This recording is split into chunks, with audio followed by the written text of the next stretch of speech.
गॉलिस्टिक्स के SSC reasoning series में आप लोगों का फिर से स्वागत है।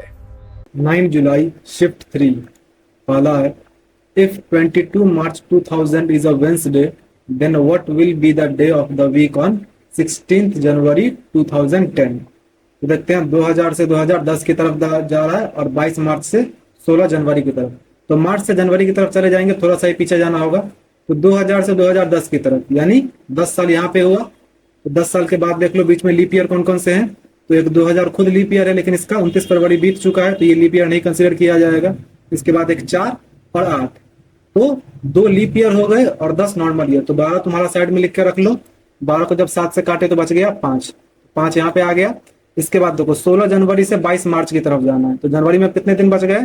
तो जनवरी 31 दिन का होता है तो बच गए 15 दिन, तो लिख लो यहाँ पे 15। इसके बाद फरवरी में 2010 के फरवरी में नॉर्मल ईयर है तो 28 दिन होगा। इसके बाद मार्च में आ जाएगा 22 दिन। चलो अब इसको जो है काटते चलो, 7 से 14 कटा, 1 बच गया यहाँ पर, 28 पूरा कट गया और 22 कटा तो 1 बच गया। तो अब देखो यहाँ पर 1 और 1 2 दिन यहाँ पर आ गया हमें माइनस करने के लिए और 5 दिन हमें प्लस करना है, यानी हम 5 - 2 3 दिन प्लस कर देंगे। तो वेंसडे में 3 दिन प्लस कर दो। तो वेंसडे के बाद थर्सडे, फ्राइडे और सैटरडे। तो सैटरडे इसका करेक्ट हो जाएगा। What should come in place of what in the given series? 126, 1236, 12336। तो देख रहे हो 1 2 6 जो है वो सब में कॉमन है, बीच में बस 3 की मात्रा बढ़ाई जा रही है। पहले इसमें 1 3 है, इसमें 2 3 है, इसमें 3 3 है, इसमें 4 3 है, तो अब आ जाएगा 5 3। तो 1 2 के बाद है 1 2 3 4 5, उसके बाद 6, यानी तुम्हारा फर्स्ट ऑप्शन एकदम करेक्ट हो जाएगा, बीच में 5 व 3।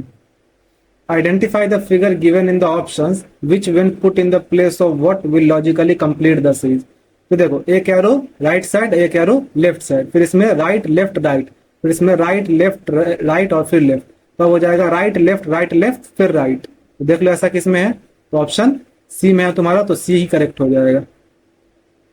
This question consists of a pair of words which have a certain relationship to each other. Select the pair which does not have the same relationship। तो देखते हैं स्मार्ट और इंटेलिजेंट। तो स्मार्ट और इंटेलिजेंट दोनों ही जो है सिनोनिम्स है, दोनों का ही मतलब चतुर और बुद्धिमान होता है। तो अब देख लेते हैं लायबल और अकाउंटेबल क्या बोल रहा है, which does not have the same relationship, यानी हमें सिनोनिम्स नहीं देखने, हमें एंटोनिम खोजना होगा। तो लायबल और अकाउंटेबल, तो लायबल मतलब भी जवाबदेह होता है और अकाउंटेबल मतलब भी, इसलिए ये नहीं होगा। मोडेस्ट और हम्बल, इन दोनों का ही मतलब विनम्र होता है, तो ये भी सिनोनिम हो गए, ये भी नहीं होगा। निम्बल और स्लगिश, तो निम्बल मतलब होता है फुर्तीला और स्लगिश मतलब हुआ है लेजी आदमी, सुस्त। ये तुम्हारा करेक्ट हो जाएगा, ये दोनों एक दूसरे के एंटोनिम है। आउटब्रेक और इरप्शन, तो इन दोनों का ही मतलब प्रकोप होता है, तो ये भी सिनोनिम्स हो। EHJL is related to FJMP, उसी तरह BEGI is related to CGJM। तो देखो E से F की तरफ तो 1 बढ़ा, फिर H से J की तरफ तो 8 2 10, J 10 पे 10 3 13 और L 12 पे तो 12 4 16, यानी 1 2 3 4 बढ़ रहा है। तो इस तरह से BEGI में भी देख लो, तो 2 1 3 5 2 7 7 3 10 और 9 4 13। तो अब DGI के में भी कर लेते हैं। तो D में 1 बढ़ा दिए तो 5 हो गया, यानी 5 पे E, फिर G 7 पे 7 2 9। तो EI किस किस में है, तुम्हारा ऑप्शन 1 और 3 में है, तो 2 और 4 हट जाएगा। उसके बाद देखो I तुम्हारा 9 नंबर पे 9 3 12, 12 पे आता है L, तो ऑप्शन 3 तुम्हारा एकदम करेक्ट हो जाएगा। In a certain code language, if you are is coded as go so lu and where are you is coded as so lu ga, what is the code for where in that language? तो where इन दोनों में common नहीं है, यानी कि जो इसमें तुम्हारा यूनिक है वो तुम्हारा करेक्ट आंसर हो जाएगा। वेयर है तुम्हारा वेयर आर यू में, तो देख लो सो है इसमें, लू भी है, गा नहीं है, तो गा ही तुम्हारा वेयर के लिए यूज होगा, तो 4 नंबर करेक्ट हो जाएगा। If 19 February 2014 was Wednesday then what was the day of the week on 19 February 2022। तो 19 फरवरी दोनों में सेम है। अब 14 से 22 की तरफ जाओ, तो बीच में लीप ईयर कौन कौन से हैं, तो एक 16 है और एक 20 है, तो 2 लीप ईयर हो गए और नॉर्मल ईयर है 14 से 22 यानी 8। तो 8 और 2 10 दिन हो गए, 7 से काटे तो 3 दिन, तो बस वेंसडे में 3 दिन बढ़ा दो। तो वेंसडे के बाद थर्सडे, फ्राइडे और सैटरडे, तो सैटरडे इसका करेक्ट हो जाएगा। If A stands for divide, B stands for multiply, C stands for plus and D stands for minus, what will come in place of the question mark? तो इसको तुम value put करके निकाल लेना, इसका आंसर आ जाएगा 121। नेक्स्ट है how many triangles are there in the following figure. चलो गिनना चालू करते हैं। पहले छोटा छोटा जो सिर्फ तीन भुजाओं से मिलकर बन रहा है उसको देखो, 1 2 3 4 5 6 7 8 और ये 9 और 10, 10 यहाँ पे हो गए। अब उसके बाद देखो जो 2 3 के मेल से बन रहा है, तो एक तुम्हारा हो गया यहाँ पर इतना दूर में 11, फिर ये हो गया 12, फिर ये बड़ा वाला जो है ये हो गया 13। अब उसके बाद देखो मैं कलर बदल रहा हूँ ताकि ठीक से तुम्हें समझ आए। 13 हो गया। अब ये जो दोनों को मिला देंगे तो ये हो जाएगा 14, और इन दोनों को मिला दिए तो 15। अब इसके बाद देखो 15 हो गया। अब इन दोनों को अगर मिला देते हैं तो ये हो गया 16, और ये हो जाएगा 17। उसके बाद अगर यहाँ पर फिर से मैं कलर बदल दे रहा हूँ, ये देखो इतना दूर जो है इसको अगर मिला दे, इसको, ये हो गया 18, और ये हो गया 19। अब एक लास्ट तुम्हारा सबसे बड़ा वाला हो जाएगा 20। तो इस तरह तुम्हारे इसमें 20 ट्रायंगल्स हो गए, तो 20 करेक्ट हो जाएगा। What should come in place of the question mark in the given series based on the English alphabetical order? A से X की तरफ फिर U की तरफ हम उल्टा चलते हैं ताकि ज्यादा आसान हो। तो R 18 पे है, 18 3 21, 21 3 24, 24 2 26, 1 27 पे A। तो देखो R से हमें 3 कम जाना होगा, तो 18 में से 3 गया तो 15, 15 पे O आता है, तो ऑप्शन 2 तुम्हारा करेक्ट हो जाएगा। Which of the following numbers will replace the question mark in the given series? 86 से 129, फिर 129 से 105। तो देख लो यहाँ पे पहले बढ़ रहा है, फिर कम हो रहा है, फिर बढ़ रहा है। इट मीन्स दैट यहाँ पे 2 सीरीज चल रहे होंगे। तो 2 सीरीज में हमें पता करना होगा कि व्हाट वाला जो है वो किस सीरीज को फॉलो कर रहा है। तो देखते हैं, यहाँ पर आया, यहाँ पर आया, यहाँ पर आया और यहाँ पर आया, यानी ये पहले वाले सीरीज को फॉलो कर रहा है। तो 86 से 105 कैसे बना? तो 86 14 100 और 5 तो 19, 19 तुम्हारा जोड़ दिया जा रहा है तो 105 बन जा रहा है। तो 105 में 19 जोड़े तो 124, 124 में 19 जोड़े तो 143, तो 143 में 19 जोड़ दो तो 20 जोड़ के घटा दो तो 163 में से गया तो 162, तो 4 तुम्हारा एकदम करेक्ट हो जाएगा। A paper is folded and cut as shown below, how will it appear when unfolded? तो देखो जब ये सिर्फ एक बार और खुलेगा तो ये त्रिभुज जो है तुम्हारा कुछ इस तरह से यहाँ पे आ जाएगा, और यहाँ पर दोनों तरफ सर्कल बन जाएंगे। तो ऐसा देख लो किसमें है तुम्हारा, ऑप्शन 4 में है, तो 4 करेक्ट हो जाएगा। Which two numbers should be interchanged to make the given equation correct? तो इसमें तुम्हें सबको चेक करना ही पड़ेगा, तुम करके देख लेना। ऑप्शन 4 एकदम करेक्ट हो जाएगा। 4 और 3 को आपस में बदल दोगे तो ये सही हो जाएगा। What would be the word on the opposite side of green if the given sheet is folded to form a cube? तो चलो बदल के देखते हैं। ये तुम्हारा इसके अपोजिट, ये इसके अपोजिट और ये इसके अपोजिट, तो ग्रीन हो जाएगा रेड के अपोजिट, तो रेड तुम्हारा इसका करेक्ट हो जाएगा। Select the set in which the numbers are related in the same way as are the numbers of the following sets. तो 120 बन रहा है तुम्हारा 15 और 8 से, तो 15 8 120, फिर 24 छक्का 144। उसी तरह से देख लो कौन सा इसमें फॉलो कर रहा है। तो 26 को 4 से गुना करते हैं, तो 4 चौक 24, लास्ट में 4 आना चाहिए, तो ये नहीं होगा। 6 एकम 6, लास्ट में 6 आना चाहिए, ये भी नहीं होगा। 3 5 15, 5 आ रहा है लास्ट में, तो 23 को 5 से गुना करते हैं, 5 या 15 का 1 हासिल 1, 5 दूना 10 1 11। तो ऑप्शन सी तुम्हारा एकदम करेक्ट हो जा रहा है। What will come in the place of what in the following equation if plus and divide and are interchange and multiply and minus are interchange? इसको इंटरचेंज करके तुम बना के देख लेना, आंसर आ जाएगा 1500।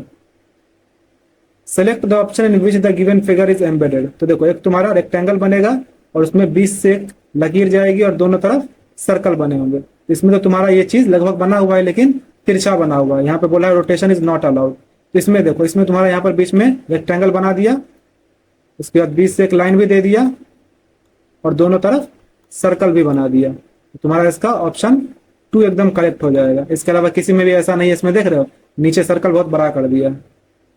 Select the term from among the given options that can replace the question mark. J से L, L से एन, तो देख रहे हो जे से तुम्हारा एल कैसे गया, 10 2 12, 12 2 14, 14 2 16, 16 2 18। यहाँ पे 16 पे आ जाएगा पी, पी किस किस में है, ऑप्शन सी और डी में है, तो ए और बी हट गया। उसके बाद देखो के से एच की तरफ, तो 11 में से 3 गया तो 8, 8 से 3 गया 5, 5 से 3 गया तो 2, 2 पे आ जाएगा बी, तो ऑप्शन 4 एकदम करेक्ट हो जाएगा। In a certain code language future is bright is coded as this and bright shooting star is coded as this. तो ब्राइट के लिए क्या है, ब्राइट दोनों में कॉमन है, तो देख लो कॉमन क्या है, डीजी नहीं है, आरजेड नहीं है, पीएल कॉमन है, तो पीएल तुम्हारा करेक्ट हो जाएगा। नेक्स्ट है 242 is related to 22 following a certain logic, 350 is related to 35। तो देख लो 22 को हम 11 से गुना करते हैं तब 242 आता है, और 35 को 11 से गुना करेंगे तो 385 आ जाएगा, क्योंकि ऐसे यहाँ पे 35 लिखो फिर यहाँ पे 35 लिखो, दोनों को जोड़ दोगे तो 385 आ जाएगा। तो उसी तरह से 572 किस में आता है, तो इसको तुम 11 से भाग दो तो आ जाएगा 52, तो 52 तुम्हारा करेक्ट हो जाएगा। यहाँ पर तुम इस तरह से भी लगा सकते हो, हालांकि वो लॉजिक लगाना नहीं चाहिए, लेकिन ऐसे भी लगा सकते हो कि दोनों तरफ 2 है तो 22 को यहाँ पे दोनों तरफ लिख दिया गया, बीच में जोड़ के लिख दिया गया। उसी तरह से 35 में 3 5 को जोड़ के 8 लिख दिया गया।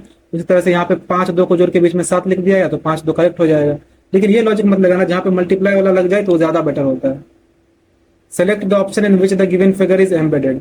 यहाँ पर देखो ये किसमें तुम्हारा एम्बेड हो रहा है, तो तुम्हारा ऑप्शन ए में पहले देख लेते हैं। यहाँ पर ये इस तरह से गया, ये इस तरह से गया, यहाँ पर नीचे आया और फिर यहाँ पे इस तरह से गया, यानी कि तुम्हारा ऑप्शन ए में ये पूरी तरह से एम्बेड हो जा रहा है, तो यही तुम्हारा करेक्ट हो जाएगा। ऑप्शन ए करेक्ट हो जाएगा, इसके अलावा किसी में भी ये एम्बेड नहीं होगा, तुम चेक करके देख लेना। अब स्टेटमेंट और conclusion. No cloud is a mountain, तो एक तुम्हारा बन गया क्लाउड के लिए और एक बन गया माउंटेन के लिए। ऑल माउंटेन्स आर रिवर्स, तो एक तुम्हारा बन जाएगा रिवर्स के लिए, इसको ओवरलैप करता हुआ, ये हो गया रिवर्स के लिए। ऑल रिवर्स आर ओशंस, तो इसको भी अब ओवरलैप करता हुआ एक बना दो, ये हो जाएगा ओशंस के लिए। All reverse can never be cloud, तो कितने भी रिवर हैं वो कभी भी पूरे तरह से क्लाउड नहीं होंगे, तो जाहिर सी बात है इसका जो है माउंटेन से जितना दूर ये है, जितना दूर माउंटेन है उतना दूर तो कभी भी क्लाउड हो नहीं सकता। इट मीन्स दैट सारे रिवर जो है वो कभी भी क्लाउड नहीं हो सकते हैं, सही बात है। कंक्लूजन 1 फॉलो कर रहा है। ऑल माउंटेन्स आर ओशन, तो ऑल माउंटेन्स ओशन है, जाहिर सी बात है जब पूरे माउंटेन्स रिवर्स हैं और सारे रिवर्स ओशंस हैं, तुम्हारा ये भी करेक्ट हो जाएगा। यानी कि दोनों कंक्लूजन फॉलो कर रहे हैं। Select the correct mirror image of the given figure when the mirror is placed at mm, तो पहले तो यहाँ पर तुम्हारा पेंसिल अब कुछ इस तरह से बन जाएगा, इसको उल्टा कर दो, यहाँ पे इस तरह का आ जाएगा पेंसिल। पेंसिल देख लो ऐसा किस किस में है, तो तुम्हारा ऑप्शन ए में नहीं है, ये हटा दो, 2 3 4 में है। उसके बाद देखो पेंसिल इसमें सीधा सीधा लिख दिया गया, ये भी नहीं होगा। पेंसिल पहले तो एल से स्टार्ट होगा, एल तुम्हारा कुछ इस तरह से अब लिखा आएगा, उसके बाद आई इस तरह लिखा आएगा, सी इस तरह लिखा आएगा। दोनों में सेम ही चल रहा है क्या, अंतर कहाँ पे आ रहा है तुम्हारा? PLICN ई देखो इसमें उल्टा लिखा हुआ है, इसमें सीधा लिखा हुआ है। ई यहाँ पे सीधा लिखा हुआ है, तो अब जब इसको हम पलटेंगे तो यहाँ पे उल्टा आ जाएगा, तो उल्टा तुम्हारा ऑप्शन 3 में है, तो 3 एकदम करेक्ट हो जाएगा। 4 letter clusters have been given out of which 3 are alike in some manner, तो देख लेते हैं QRJI, तो Q से R की तरफ 17 1 18, फिर J तुम्हारा 10 पे 10 में कम किए तो 9, एकदम सही है। फिर तो J से K की तरफ, तो J से एक बढ़ा दिए तो K, और PQ, तो ये दोनों उल्टा है और ये दोनों मतलब इसमें एक बढ़ा दे रहे हैं। उसके बाद लेकिन एक मिनट, Q से J कैसे आ रहा है, तो 7 कम कर दे रहे हैं तब जाके आ रहा है, लेकिन यहाँ J से Q में 7 हम बढ़ा दे रहे हैं, तो ये लॉजिक नहीं लग रहा। अच्छा यहाँ देखो ये तुम्हारा उल्टा वाला लॉजिक लग रहा है, इसके रिवर्स में कौन सा अल्फाबेट आता है, तो Q के अपोजिट में J आता है और इंडियन रेलवे से I के अपोजिट में R, उस तरह से J के अपोजिट Q, K के अपोजिट P, उसी तरह से D के अपोजिट W, E के अपोजिट V, O के अपोजिट M लिख दिया। देखो यहाँ पर O के अपोजिट L होता है लव से, इसलिए तुम्हारा ये इनकरेक्ट हो जाएगा। इनकरेक्ट होगा it means that odd one out है, तो ये करेक्ट हो जाएगा। In a certain code language ये सब दिया गया है। How is P related to M, यानी कि हमें यहाँ से लेके यहाँ तक फाइंड आउट करना है। तो देखते हैं M एंड N, एंड का मतलब होता है कि पहले वाली बेटी है, तो ये बेटी हो गई। अब N एट द रेट का मतलब होता है कि पहले वाला हस्बैंड है, यानी कि ये तुम्हारा हस्बैंड है, तो ये इसका फादर हो जाएगा और ये इसकी मदर हो जाएगी। ठीक, अब हैशटैग का मतलब होता है कि पहले वाली मदर है, तो ये इसकी भी मदर है, डी की मतलब M की भी मदर है और P की भी ये मदर ही है, यानी कि ये दोनों जो है तुम्हारे या तो ये सन होगा या फिर डॉटर होगा, वो हमें आगे से पता चलेगा, पर खैर उससे हमें मतलब है नहीं। पूछ रहा है P, how is P related to M, तो P जो है वो M की क्या है, तो P M का क्या हो जाएगा, रुक जाओ यहाँ पे डॉलर से निकाल ही लेते हैं। डॉलर मतलब होता है कि पहले वाला भाई है, तो पहले वाला भाई हो जाएगा, तो तुम्हारे यहाँ से डॉटर हटा दो, तो अब निकल जा रहा है कि P M का क्या है, तो P जो है वो M का भाई है, हो जाएगा ब्रदर करेक्ट। वैसे ऑप्शन में सिस्टर था ही नहीं, तो हम ब्रदर ही मारते, लेकिन क्या पता मान लो अगर सिस्टर दे देता तो तुम्हें पूरा फाइंड आउट करना ही पड़ता। यहाँ पे ब्रदर एकदम करेक्ट हो जाएगा। तो इस तरह से ये कंप्लीट हुआ। जो भी आपका स्कोर था उसे कमेंट करें। मिलते हैं अगले वीडियो में।